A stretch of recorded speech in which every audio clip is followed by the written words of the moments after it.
Ghost stories? No, we don't have anything like that around here. We do have the story of Jacob, but that's about as close as you'll get. You really want to know?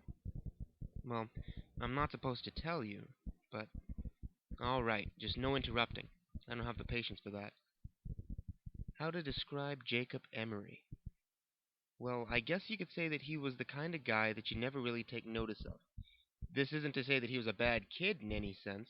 Many people in this town thought that he was the most reliable person for an odd job in the state, but he never really excelled in anything. He was the living proof behind the statement Jack of all trades, ace of none. Most of this was due to his own lack of will. He dabbled in damn near everything this town could offer him: automobiles, radio operations, store management, what have you. But he never stuck with anything. His friends and workers went after him about it a number of times, but nobody got the same unsatisfied response. It just wasn't enough. Needless to say, any friends he kept were either very patient or never spoke of the matter altogether. It was probably inevitable, then, that Jacob would leave to go abroad. I don't remember where he went, but I think Gertrude down the street knew before she passed on. You'll have to scout someone if you want to get curious. In any case, no one even tried to stop him.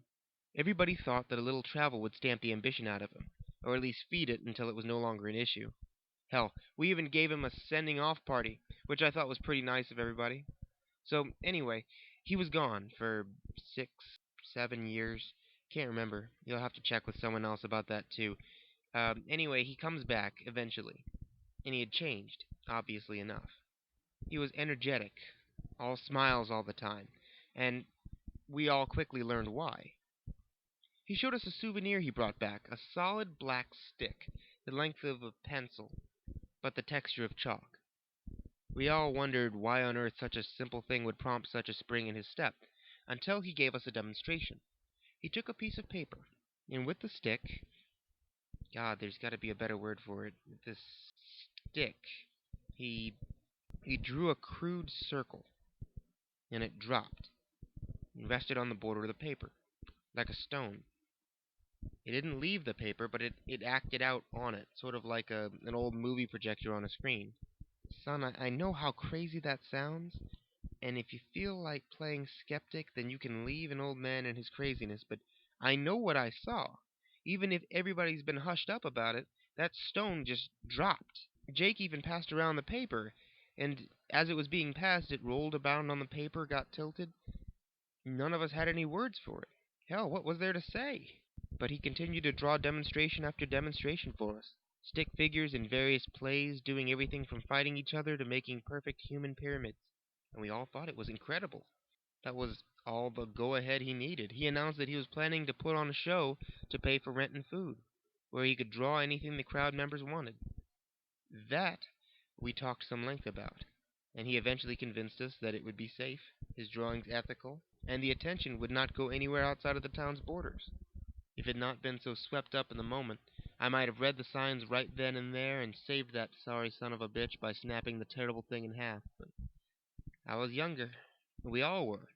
We saw no problem with encouraging him with what we all saw as an incredible experience to be shared by everyone else.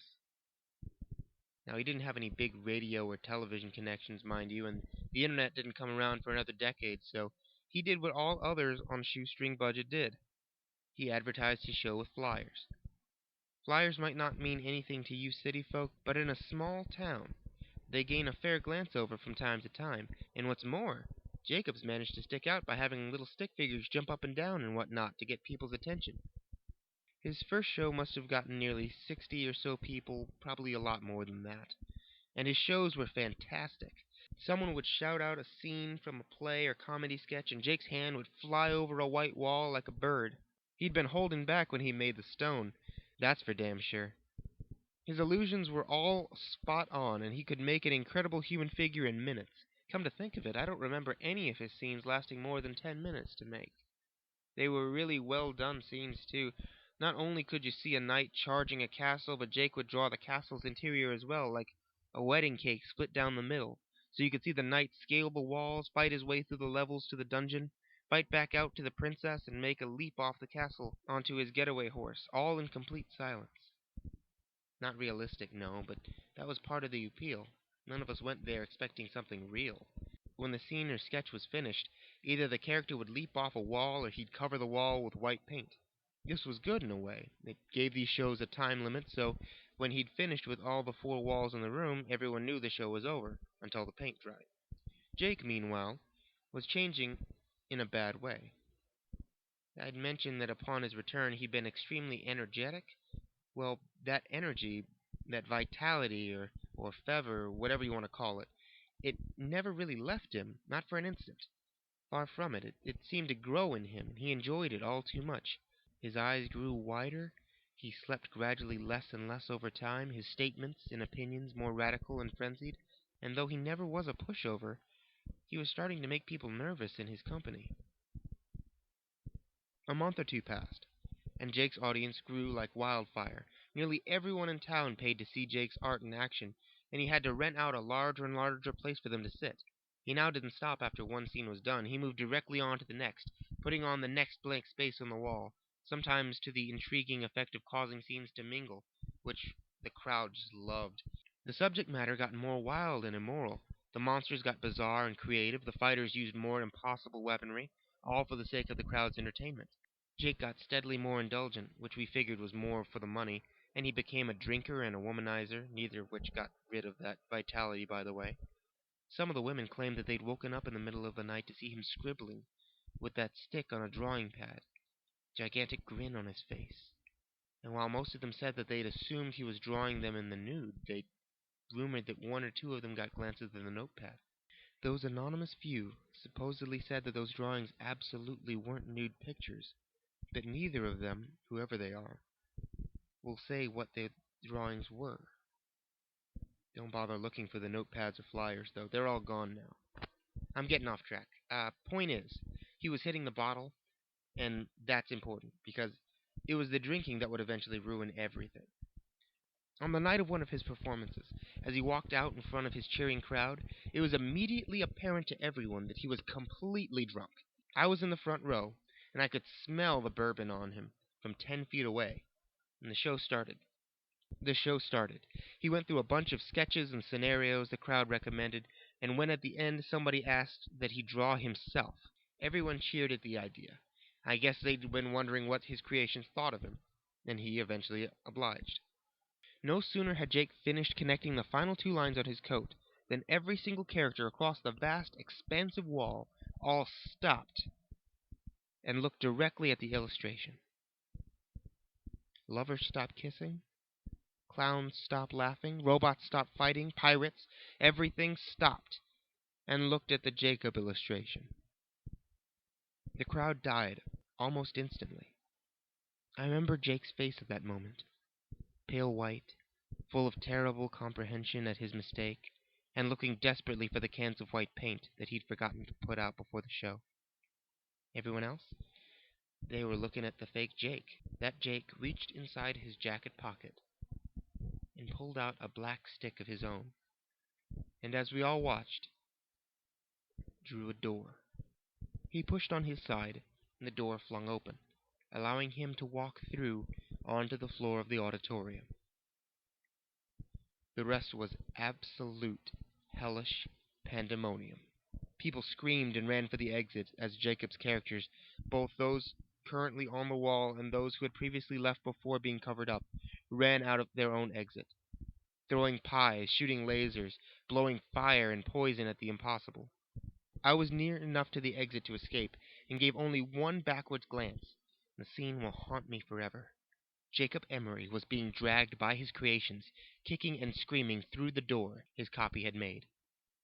The auditorium burned down, obviously enough, but I have no idea how many characters escaped, what happened to the fake Emory, or how many people died. The fire brought the fire departments from the nearest cities up to over 100 miles away. They in turn brought the police force, which brought the government, which hushed up everything.